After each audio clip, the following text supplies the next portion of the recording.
자, 오늘 로마서 12장 1절 살펴보도록 하겠습니다. 로마서 12장 1절. 찾으셨으면 같이 한번 읽겠습니다. 시작. 그러므로 형제들아 내가 하나님의 긍휼을 힘입어 너희에게 간청하노니 너희는 너희의 몸을 거룩하고 하나님께서 받으실 만한 살아있는 희생물로 드리라. 그것이 너희의 합당한 섬김이니라. 아멘. 우리가 신앙의 본질에 대해서 쭉 살펴보고 있어요. 그래서 신앙의 본질 첫 번째는 하나님을 아는 것이다. 그리고 하나님을 알게 되면 하나님을 사랑하게 된다. 하나님을 사랑한다는 것은 우리가 전 존재로 하나님을 믿는 것이다.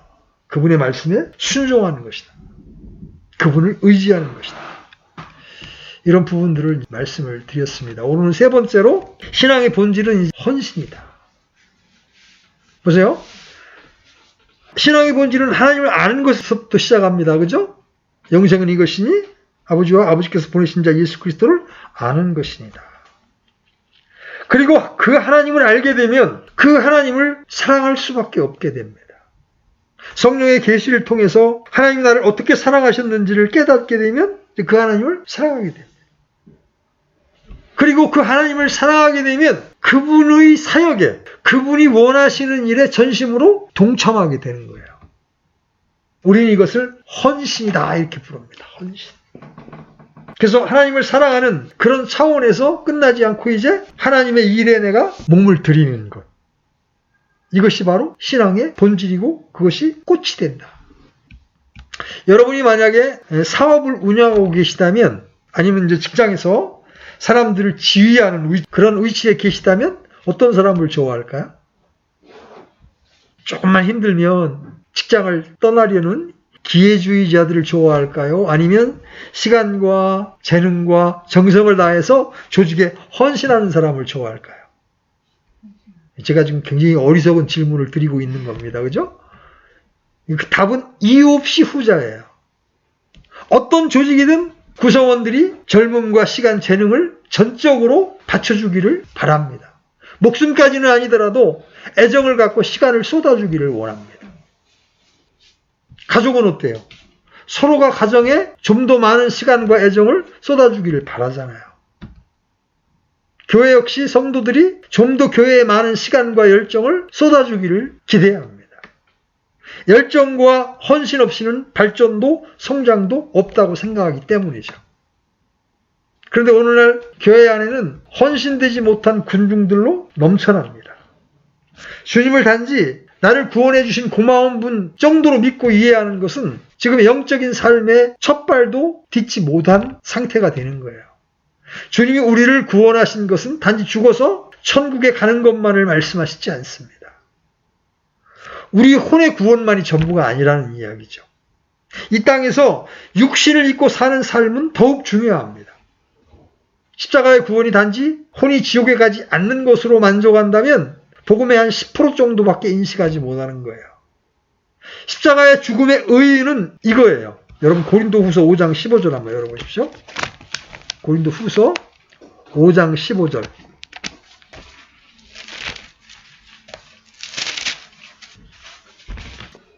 자, 찾으셨으면 같이 읽습니다. 시작. 그분께서 모든 사람을 위하여 죽으신 것은 살아있는 자들로 하여금 이제부터는 자기를 위하여 살지 아니하고 오직 자기를 위하여 죽었다가 다시 일어나신 분을 위하여 살게 하려 함이라. 주님이 우리를 위하여 죽으신 목적을 보십시오. 바울은 이렇게 말합니다. 데살로니가전서 5장 10절에서 예수님께서 우리를 위하여 죽으사 우리로 하여금 깨어있든지 자고 있든지 자신과 함께 살게 하려 하셨느니라. 그렇다면 우리는 무엇을 위해 어떻게 살아야 하는지 분명하게 알 수가 있습니다. 자, 베드로전서 4장 2절도 한번 가봅니다. 베드로전서 4장 2절.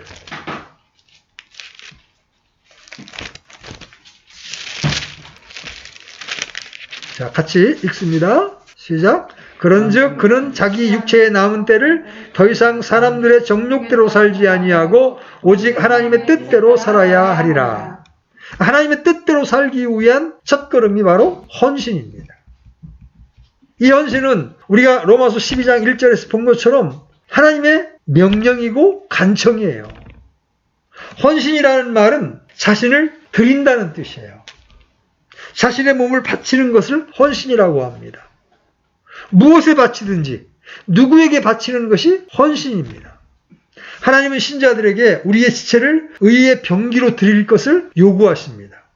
그리고 우리 몸을 산 희생물로 드리라고 명령하십니다.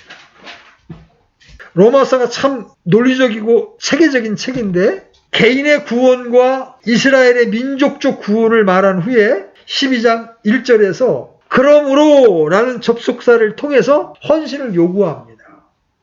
너희가 이렇게 구원을 받았잖아. 너희가 이렇게 은혜로 구원을 받았지? 그러므로 그러면서 우리에게 헌신을 요구합니다. 여기서 우리는 사람이 헌신할 수 있는가의 여부는 그가 분명히 구원을 받았는가에 달려있음을 볼 수가 있어요. 어떤 사람이 자기 부인의 권유 때문에 아니면 누군가의 체면 때문에 교회에 참석하고 있다면 그 사람에게 성경이 말씀하시는 헌신을 말할 수가 없어요. 그런 사람에게 하나님께 헌신하라고 말하는 것은 별 유익이 없어요. 어떤 사람이 주님을 믿을 때 시작부터 잘못된 동기로 믿게 되었는데 그런 사람에게 헌신하기를 바라는 것은 불가능한 일이잖아요. 예를 들어서 예수님 믿으면 아니면 교회를 다니면 복받아서 돈 많이 번다는 생각으로 교회를 왔는데 그 사람한테 헌신하십시오. 몸을 드십시오. 이게 진정한 헌신이 가능하겠느냐고. 불가능하죠. 우리는 주님께서 우리를 긍휼과 은혜로 대하셨고 우리를 사랑하셔서 구원하셨기 때문에 우리가 모든 것을 그분께 헌신하는 거예요. 그러므로 그분의 존귀함과 그분의 사랑에 대한 성령의 계시가 없이는 헌신을 말할 수조차 없는 것이죠. 자, 먼저 우리가 헌신의 근거에 대해서 이제 한번 살펴보겠습니다. 신자는 왜 하나님께 자신의 몸을 드리는 헌신을 해야 합니까? 여기는 우리가 두 방면을 생각해 볼 수 있어요. 첫 번째는 헌신의 근거, 첫 번째는 주님의 권리에 근거한 겁니다. 우리 고린도전서 6장 19절로 20절 한번 펴봅니다. 고린도전서 6장 19절로 20절 같이 읽습니다. 시작. 도대체 무슨 말이냐? 너희 몸이 너희가 하나님에게서 받은 바 너희 안에 계신 성령님의 전인 줄을 너희가 알지 못하느냐? 너희는 너희의 자신의 것이 아니니 주께서 값을 치르고 너희를 사셨느니라. 그런즉 하나님의 것인 너희의 몸과 너희의 영으로 하나님께 영광을 돌리라. 우리가 우리 자신의 것이 아니라는 것이죠. 주께서 값을 치르고 사셨다. 그러면 우리에 대한 권리를 누가 갖고 있는 거예요? 하나님께서 갖고 계신 것이죠. 그래서 바울은 로마서 14장 7절로 8절에서 이렇게 말합니다.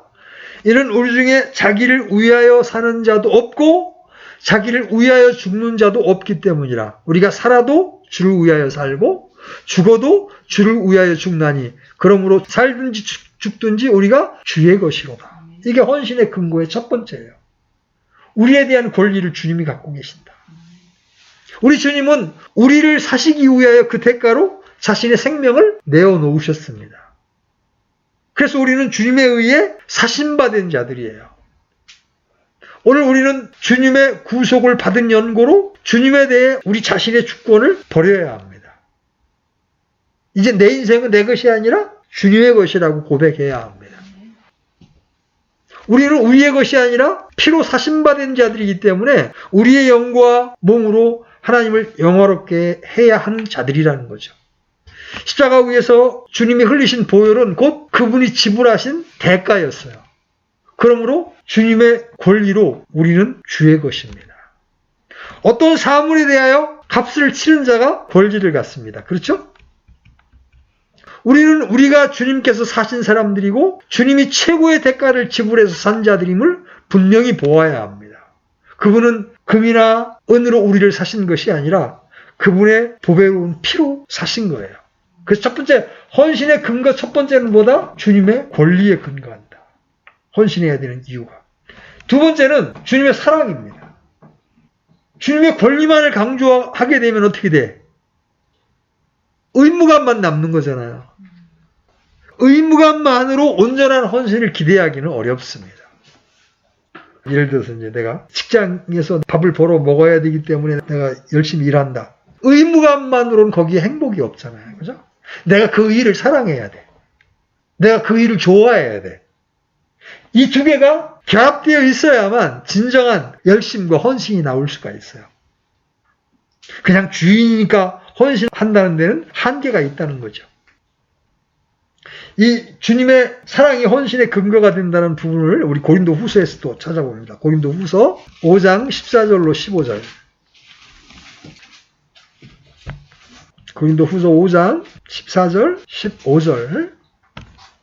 자, 같이 읽겠습니다. 시작. 이는 그리스도의 사랑이 우리를 강권하기 때문이라. 우리가 이같이 판단하노니 곧 한 사람이 모든 사람을 위하여 죽었으면 모든 사람이 죽었느니라. 그분께서 모든 사람을 위하여 죽으신 것은 살아있는 자들이 이제부터는 자신을 위하여 살지 아니하고 자기를 위하여 죽었다가 다시 살아나는 분을 위하여 살게 하려 함이니라.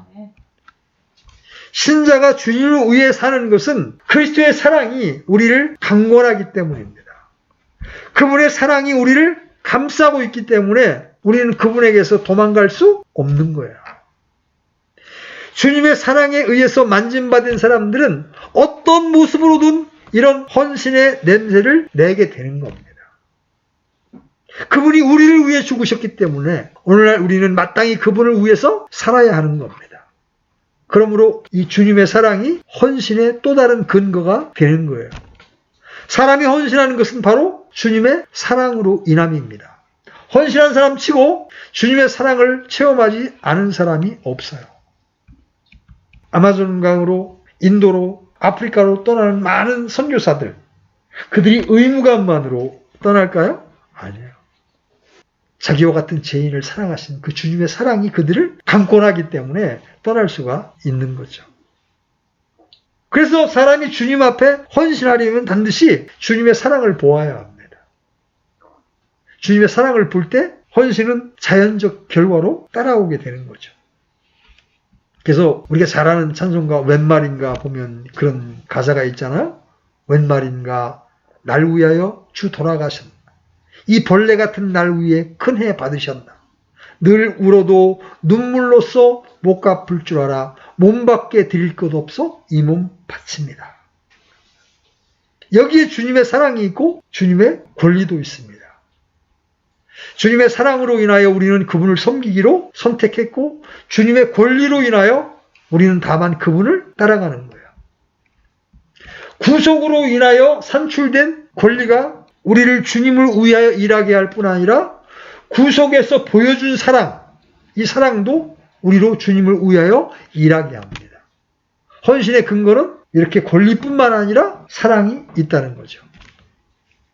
헌신의 근거는 합법적인 권리일 뿐만 아니라 인간의 지각을 훨씬 초월하는 사랑이에요. 이 두 가지 이유로 우리는 바탕이 주님께 드려져야 하는 거예요. 만약에 이 헌신이 안 된다, 왜 안 될까 고민하는 분들 고민할 게 없어요. 아직 내가 복음의 핵심을 깨닫지 못했기 때문에. 구속으로 인한 주님의 권리와 구속으로 인한 하나님의 사랑을 내가 성령의 계시를 통하여 깨닫지 못했기 때문에 헌신이 일어나지 않는 거예요. 여기서 이제 헌신의 의미를 좀 살펴봐야 됩니다. 그냥 주님의 합법적인 권리를 알거나 사랑의 격려를 받는 것을 헌신이라고 할 수 없어요. 헌신에 마땅한 이유를 알아도 얼마든지 헌신하지 않을 수 있습니다. 헌신은 우리가 주님의 사랑에 강권되고 주님의 권리를 본 다음에 우리를 새로운 위치에 두는 한 가지 일을 이어서 해야 합니다. 주님의 사랑에 강권되고 주님의 비싼 값으로 산바되었기 때문에 우리는 주님께 드려지고 주님을 위하도록 모든 것에서 자신을 구별하는 것이 바로 헌신입니다. 주여, 주께서 저를 사랑하심을 인하여 오늘 주님을 섬길 수 있도록 모든 것에서 저 자신을 구별합니다.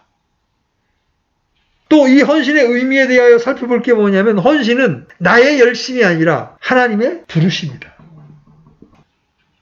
여러분 출애굽기에 보면 하나님이 이스라엘을 부르시고 그들 가운데 또 레위 지파의 아론의 계보를 제사장으로 부르시는 장면이 나와요.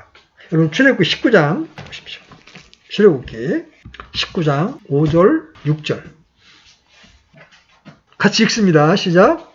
그러므로 이제 만일 너희가 참으로 내 음성에 복종하고 나의 언약을 지키면 너희는 모든 백성보다 나에게 특별한 보물이 되리니 이는 온 땅이 내 것임이라. 너희는 나에게 제사장들의 왕국이 되며 거룩한 민족이 되리라. 이것이 내가 이스라엘의 자손에게 고할 말이니라 하시니라. 자, 이스라엘을 부르십니다. 그런데 이스라엘 전체가 헌신하는 나라가 되지 못했어요. 이스라엘 중에 12지파가 있었지만 12지파가 다 성직을 받지는 못했습니다. 그래서 민수기에서 주께서 모세에게 이렇게 말씀하십니다. 보라, 나 곧 내가 이스라엘 자손 가운데에서 레위 사람들을 취하여 이스라엘 자손들 중에서 태를 여는 자들, 즉 처음 난 모든 자를 대신하게 하였노라. 그러므로 레위 사람들은 내 것이 되리니. 그 많은 레위인 가운데 오직 아론의 일가만이 성직을 받을 수가 있었습니다. 오직 아론의 집안에 속한 사람만이 제사장이 된 자이기 때문에 헌신할 수가 있었어요. 오늘날 신약에서는 주님을 믿은 사람 모두는 왕가의 제사장들입니다. 우리가 이 집안에 속한 자임으로 인하여 하나님께 감사를 드려야 합니다. 은혜를 입어 구원을 받은 사람은 다 제사장이에요. 그래서 요한계시록 1장 5절로 6절은 이렇게 말합니다. 또 신실한 증인이시요 죽은 자들 가운데서 처음 나신 분이시며 땅의 왕들의 통치자이신 예수 그리스도로부터 은혜와 평강이 너희에게 있기를 원하노라. 우리를 사랑하사 자신의 피로 우리의 죄들에서 우리를 씻으시고 하나님 곧 자신의 아버지를 위해 우리를 왕과 제사장으로 삼으신 분께 영광과 통치가 영원 무궁토록 있기를 원하노라. 아멘. 하나님 우리를 제사장으로 삼으셨습니다. 당시 오직 아론의 집만 헌신할 수 있었죠? 거기에 가까이 하는 애인은 다 죽습니다. 오늘 하나님은 우리를 제사장으로 택하셨기 때문에 우리는 이 집안에 속한 사람들이고 헌신할 수 있는 자격을 갖춘 자들이에요. 근데 여기서 한 가지 보아야 하는 것은 사람이 하나님을 택하여 헌신하는 것이 아니라 하나님의 선택으로 인해 사람이 하나님을 섬긴다는 거죠. 마치 자신이 모든 것을 버리고 하나님을 위하는 양으로 하나님을 섬기는 사람은 성경에 대하여 문외한이고 근본적으로 헌신한 사람이 아니에요. 여러분이 자신을 내어놓고 주의 일을 하는 것이 아니라 하나님이 여러분을 은혜로 대하셔서 그분의 일에 여러분을 참여시키는 거라는 거죠. 하나님의 영광을 여러분에게 주시고 그분의 아름다움을 여러분에게 주시는 겁니다. 간가다 교회 안에 성경 지식이 좀 쌓이고 경험이 쌓이면 나도 할 수 있는데 이러면서 나서는 사람들이 있습니다. 근데 사역애로의 부르심, 헌신애로의 부르심은 내가 하겠다고 해서 되는 것이 아니라 내가 준비가 되어지면 하나님이 나를 그 자리로 여러 가지 형편과 환경을 통해서 불러주신다는 거예요. 그대면 나는 못합니다. 나는 할 수 있는 자격이 없습니다. 그런 사람들을 하나님이 은사를 주시고 권능을 주셔서 하나님의 일을 하게 하십니다. 그러니까 헌신은 하나님의 부르심이지 내가 내 원함대로 택하는 게 아니라는 거죠. 오늘날 교회 안에 이 사실을 보지 못한 사람들이 자기 원함대로 사역을 시작했다가 자신도 망치고 영혼들도 망치는 일을 자주 보게 됩니다. 왜 그래요? 지식이 좀 있다는 것으로, 신앙적 경험이 좀 있다는 것으로 너무 쉽게 하나님의 부르심이 없는데도 그 일로 뛰어듭니다. 물론 그런 분들에게도 헌신해야 될 영역이 있습니다. 얼마든지. 복음을 전하는 일로, 또 연약한 자들을 섬기는 일로, 한 지체로 섬길 일이 있는데 조금 지식만 들어가면 이제 가르치겠다는 위치가 자꾸 서려고 하는 거예요.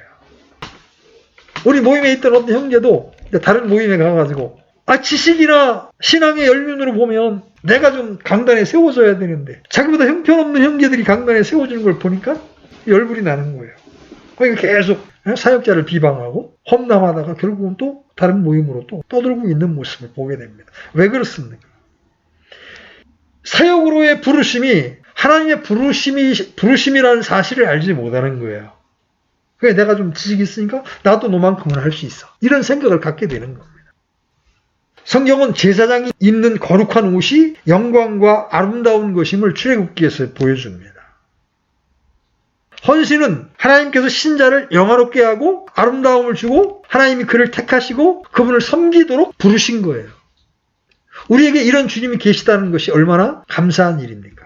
우리는 헌신이 우리가 선택받은 증거임을 알아야 합니다. 하나님을 섬길 수 있는 사람은 영광과 아름다움을 얻은 사람이에요.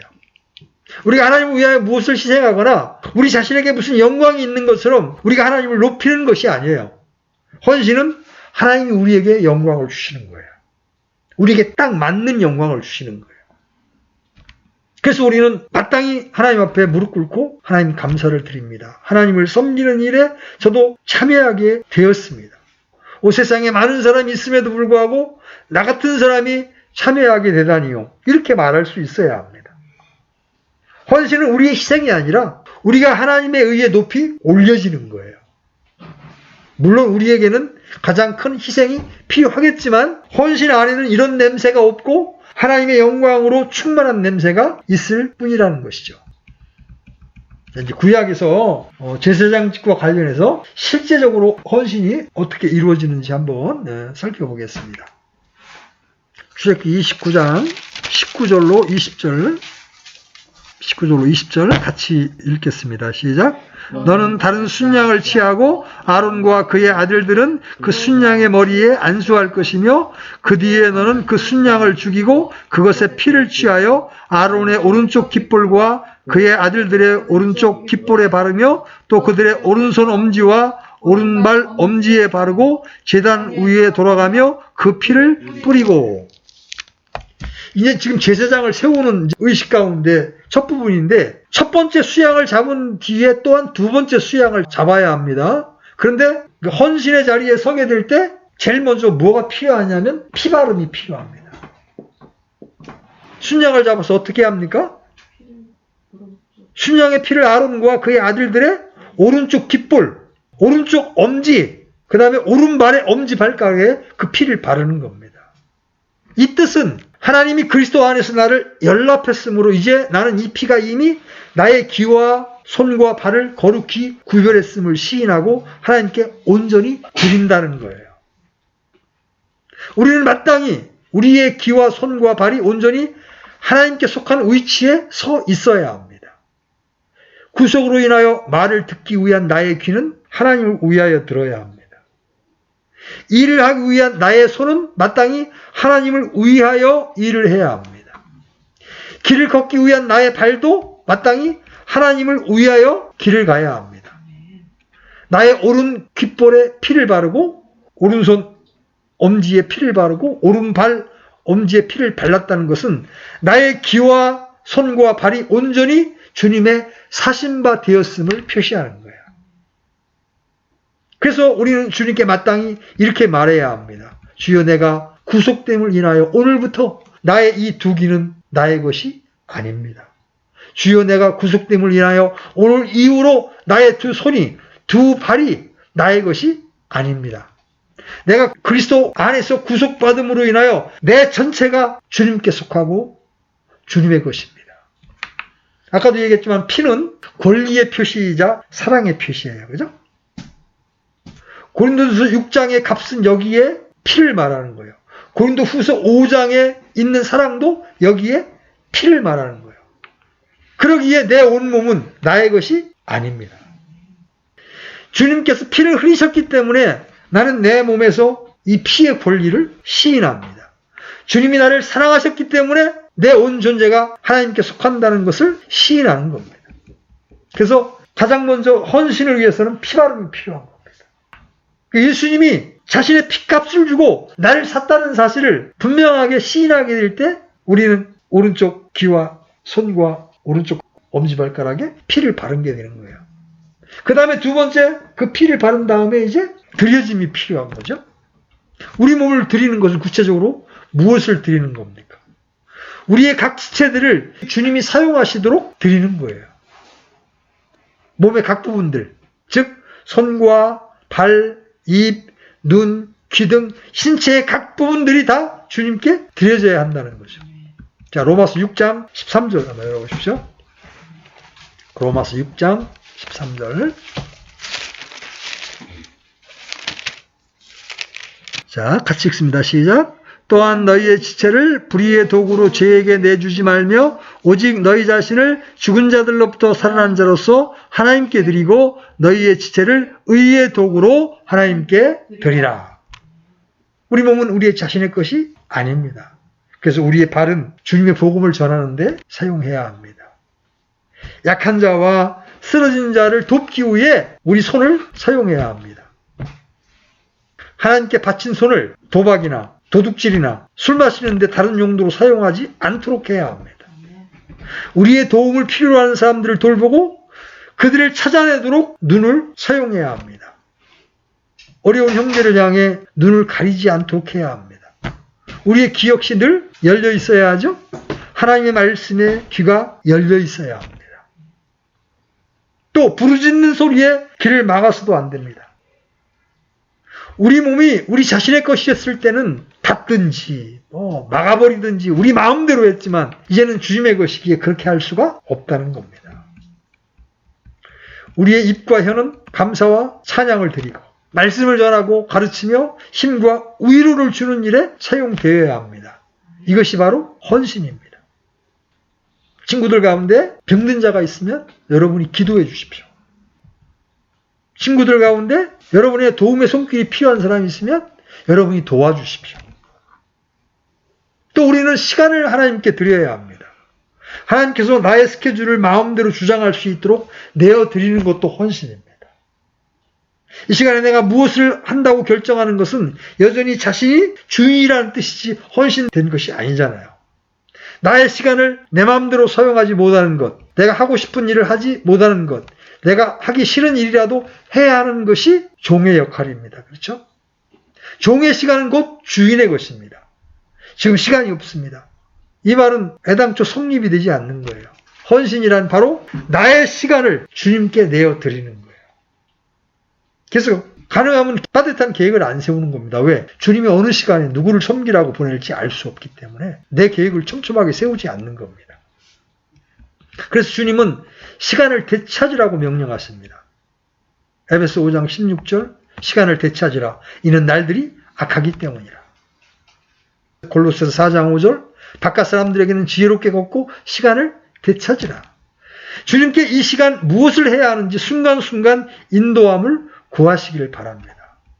우리는 가진 것들을 또 주님께 드려야 합니다. 우리가 받은 것은 다 주님께로부터 온 겁니다. 그것이 어떤 은사이든지 소유이든지 주님의 것임을 알고 주님께 사용권을 넘겨드리는 것이 바로 헌신입니다. 그래서 바울은 오늘 로마서 12장 1절 본문에서 이렇게 말씀하는 거예요. 내가 하나님의 긍휼을 힘입어 너희 가운데 너희에게 간청하노니 너희는 너희의 몸을 거룩하고 하나님께서 받으실 만한 살아있는 희생물로 드리라. 그것이 너희의 합당한 섬김이니라. 우리는 반드시 주님 앞에 나와서 우리의 일생은 오직 하나님을 섬기는 길밖에 없다는 것을 배워야 합니다. 우리에게 다른 길은 없습니다. 하나님을 섬기는 것이 우리의 길입니다. 하나님을 섬기기 위하여 나의 몸 전체를 드린다. 오늘 이후 나의 귀는 주를 위하여 듣고 나의 손은 주를 위하여 일하고 나의 발은 주를 위하여 달린다. 나의 두 귀는 오직 주의 말씀만 듣고 나의 두 손은 오직 주의 일만 하고 나의 두 발은 오직 주의 길만을 달린다. 내가 여기 있는 이유는 주를 섬기기 위한 것이다. 내 자신을 희생으로 드리고 나의 모든 드림은 그분을 위한 것이다. 나의 두 손은 그리스도를 나타내기 위하여 있다. 이 행동이 바로 헌신입니다. 그러므로 헌신은 내가 주님의 사랑을 만지고 주님의 권리를 봄으로써 하나님 앞에 나와 그분을 섬기게 해달라고 그분께 요청을 드리는 겁니다. 그래서 하나님께 우리는 이렇게 고백해야 합니다. 하나님, 이제 저는 하나님께 속한 사람이요 하나님이 값주고 사신 자입니다. 오늘 저는 하나님을 섬기는 일을 택하겠습니다. 제가 주를 힘입어 연합된 사람이오니 주님을 섬기는 큰 일에 주님을 힘입어 저로 참여하게 해주십시오. 사람들을 구원하실 때 저를 그냥 지나치지 아니하시고 저를 빠뜨려 놓지 않으시고 구원하셨사오니 이제 주님을 섬기는 그 일에도 주님 저를 빠뜨리지 마시고 저를 참여케 해 주시옵소서. 이것이 로마서 12장에서 말한 몸 전체를 희생으로 드리는 거예요. 로마서 6장이 지체의 드림을 말한다면 로마서 12장은 몸 전체를 드리는 것을 말하는 거예요. 자, 헌신의 목적, 몸을 바치는 목적, 그것은 바로 하나님을 섬기기 위한 것입니다. 헌신의 결과는 섬기는 거예요. 섬긴다는 게 뭐예요? 시중을 드는 것 또는 시중을 들기 위해 대기하는 게 바로 종이하는 섬김이에요. 우리의 헌신의 목적은 하나님을 시중 들기 위한 것입니다. 시중 드는 것은 반드시 고생스럽게 일만 하는 것을 의미하지 않습니다. 시중 드는 일은 곧 그분께서 서 있으라고 하면 서 있고, 그분이 곁에 있으라고 하면 곁에 있고, 그분이 달리라고 하면 달리는 것을 의미하는 거예요. 여러분이 귀의 첫날 집회에 나와 여러분의 자리에 앉아 있는 것도 여러분의 헌신이에요. 하나님 있으라는 위치에 있는 것이기 때문에 그렇습니다. 하나님의 요구는 모든 그리스도인은 그분을 시중 들기 위해 몸을 드리라는 거예요. 꼭 강단 위로 달려가거나 황폐한 곳으로 가서 전도해야만 그분을 시중 드는 게 아니에요. 많은 사람들이 아까도 말씀드렸지만 조금 성경 지식만 있으면 강단 위로 달려가려고 합니다. 하나님이 어떤 사람에게 강단 위로 올라가라고 하셨다면 그는 도리 없이 강단에 올라가야 합니다. 하나님이 어떤 사람에게 황폐한 곳에 가라고 했다면 그는 도리 없이 그곳에 가야 합니다. 모든 시간을 주를 위해 쓰지만 무슨 일을 하는가는 동일하지 않습니다. 그렇죠? 다 시중 드는 것이지만 무슨 일을 하는가는 동일하지 않습니다. 하나님이 안배하십니다. 우리가 섬겨야 할 일을 하나님이 안배하십니다. 여러분은 하나님을 시중 드는 것을 배워야 합니다. 여러분이 몸을 드리는 것은 하나님을 섬기는 사람이 되기 위한 것입니다. 우리가 그리스도인이 아니라면 할 말이 없죠. 그러나 그리스도인이 되었다면 종신토록 하나님을 섬기는 사람이 되어야 합니다. 헌신한 사람은 이제부터 주님의 요구가 첫째이고 하나님을 섬기는 것이 그의 일생의 길임을 보아야 합니다. 하나님을 섬기는 것이 우리의 본분임을 볼 수 있도록 하나님께서 우리에게 은혜를 주시기를 구합니다. 우리가 그리스도인이 됨으로써 아무것도 함부로 행할 수 없는 단계까지 이르러야 합니다. 이것은 충실히 일하지 말고 열심히 일하지 말고 마음껏 놀라는 뜻이 아니에요. 내가 생업에 열심히 종사하지만 그 궁극적인 목적이 하나님을 시중 들기 위한 것임을 목표를 정해놓고 있어야 된다는 거죠. 우리는 여전히 충성을 다하여 열심히 일해야 합니다. 그러나 우리는 하나님 앞에서 보아야 할 것이 있습니다. 그것은 곧 나의 일생은 하나님을 섬기는 길을 따라갈 것이고 모든 일을 다 하나님의 뜻을 준행하고 하나님을 기쁘시게 하기 위해 한다는 거죠.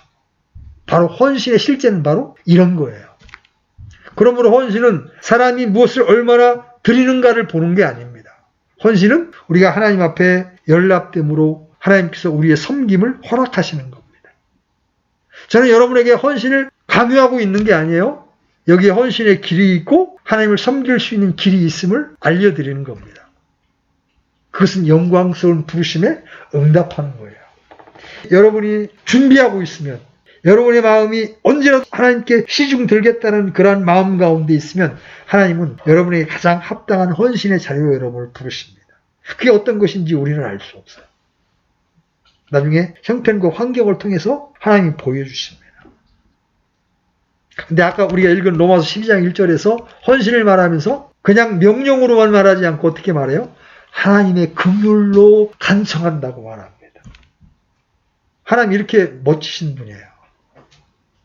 하나님이 여러분을 이같이 사랑하심으로 여러분 자신을 드리는 것이 마땅하다. 우리가 헌신할 수 있는 것은 하나님의 크신 은혜입니다. 우리가 하나님의 종이 되는 권위를 얻는 것은 우리 일생의 가장 큰 영광인 것을 보아야 합니다. 여러분 지금 인수위원회가 이제 구성되고 있잖아요. 자기가 좀 이렇게 자격이 있다고 생각하는 사람은 다 전화를 기다리고 있는 겁니다. 왜? 인수위원회에 참여하게 되면 장관으로 가는 치킨 코스거든요. 세상에 그런 권세를 위해서도 지금 전화를 목 놓아 기다리는 사람들이 많은. 우리는 하나님의 부르심을 지금 기다리고 있는 거예요. 하나님 나를 어디에 써주실 거지? 어떤 일에 하나님 내가 헌신하기를 원하시지? 그래서 우리가 헌신할 수 있는 것은 하나님의 은혜예요. 우리가 하나님의 종이 되는 권위를 얻는 것은 우리 일생의 가장 큰 영광인 것을 알아야 합니다. 사람이 구원 얻는 일은 즐거운 일이죠. 더 나아가서 하나님을 섬기는 일에 참여할 수 있다면 이는 얼마나 더 큰 일이겠습니까? 그런데 이 헌신을 방해하는 게 있어요. 이제까지 들으면 그래 헌신해야 돼 이렇게 생각할 건데 우리가 잊지 말아야 할 게 있어요. 헌신을 방해하는 요소가 있다는 거예요. 그게 우리의 육신입니다. 여러분 요나서에 보면 요나가 하나님이 헌신의 자리로 부르시잖아요. 너 니느웨로 가서 경고를 바라라. 근데 요나는 그게 싫었던 거예요. 어떻게 우리 민족의 원수들에게 가서 회개하라는 말을 합니까? 나 그렇게 못해. 그래서 니느웨로 안 가고 다시스로 도망갑니다. 배 타고 잘 도망갑니다. 내 안에는 내가 원하는 것만 하고 싶은 헌신에 대한 기대가 있어요. 때때로 하나님은 우리에게 내가 원치 않는 것을 원하실 수 있단 말이죠. 그때 내 육신은 이 헌신을 방해한 거예요. 예를 들어서 이제 한 3,000명 모이는 교회에서 사역하던 어떤 사역자에게 하나님이 너 저 시골에 좀 가서 그들에게 복음을 전할 수 없니? 그랬을 때 이제 갈등이 생기는 겁니다. 그러겠죠, 그죠? 인간이기 때문에. 이 육신이 참다운 헌신을 방해합니다. 또 세상을 사랑하는 것이 헌신을 방해합니다. 누가 있어요? 데마가 있다. 데마는 세상을 사랑해서 데살로니가로 갔고 바울과 있으니까 처음에는 막 은혜 가운데 있을 때는 막 복음을 전하면서 핍박받는 일이 그렇게 기쁘고 감사했는데 어느 순간부터 이제 열정이 떨어지니까 내가 바울 곁에 있다가는 맞아 죽기 딱 맞겠구나. 가자. 그 어디로 떠나? 세상을 사랑해서 떠나버립니다. 목회하다가 어려워져가지고 목회를 그만두고 세상에 나오신 분들이 눈에 불을 켜고 돈을 쫓는 걸 제가 여러 봤어요. 궁핍을 겪어봤거든요. 목회하면서. 그 목회를 그만두고 난 다음에 돈 되는 일에 눈에 불을 켜고 쫓아다니는 걸 보게 됩니다.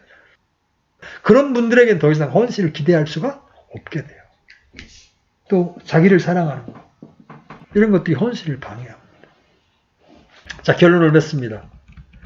헌신하지 않으면 영적 성장이 없습니다. 헌신하지 않으면 승리할 수 없습니다. 하나님은 헌신된 무리들을 통해서 자신의 뜻을 펼치십니다. 여러분이 여러분의 몸의 지체들을 지휘하는 권한을 주님께 내어드리고 목숨까지도 주님의 마음대로 쓸 수 있도록 100% 내어드리는 것이 성경이 말하는 헌신입니다. 주님의 마음은 언제나 헌신된 자를 향하십니다. 여러분 사사기 5장 9절 한번 열어보세요. 사사기 5장 9절 같이 읽습니다. 시작. 내 마음이 이스라엘을 다스리는 자들 곧 백성 가운데에서 기꺼이 헌신한 자들에게로 향하나니 너희는 주를 찬송하라. 그리고 하나님과의 친밀한 교제를 원하잖아요. 하나님의 임재의 충만함을 원하잖아요. 그죠? 그러려면 하나님이 나를 향해 그분의 얼굴을 비춰줘야 가능하잖아요. 근데 어떤 사람에게 그렇게 하시겠다고 약속하세요? 자신에게 헌신한 자들. 헌신은 감정적 충동만이 아니라 의지적인 행위를 수반합니다. 헌신은 우리 자신을 다스릴 권리를 예수 그리스도께 완전히 위임하는 것이고 내어 드리는 겁니다. 마지막으로 우리가 알아야 할 것은 그분의 위대하심과 영광을 보아야 그분을 섬기는 것이 얼마나 고귀한 것인지를 보게 된다는 거예요. 성령의 빛비춤으로 하나님의 영광을 보고 누구를 보낼고 하는 하나님의 초청에 제가 여기 있나이다. 나를 보내소서 할 수 있는 복이 우리 모든 지체들에게 있어야 되는 거예요. 그때 우리는 진정한 신앙의 본질을 깨닫고 그 신앙의 본질 가운데 거하는 자들이 되는 것입니다. 우리 일생, 남은 일생 주께서 우리의 몸을 쓰시도록 주님께 우리를 내어드릴 수 있는